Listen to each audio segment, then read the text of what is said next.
সুতরাং আমরা যে দেশ করব সেই দেশ হবে শান্তি, সেই দেশ হবে সুস্থির, সেই দেশ হবে একটি ভদ্র সমাজ নির্মাণ করার, একটি গণতান্ত্রিক সমাজ নির্মাণ করার।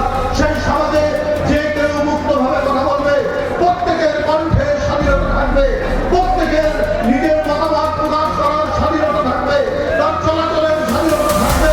সে নির্বিঘ্নে এগিয়ে যাবে এই দেশটিকে বিনির্মাণ করার জন্য। সেই প্রত্যয়, সেই অঙ্গীকার নিয়েই আমরা নতুন করে দেশ তৈরি।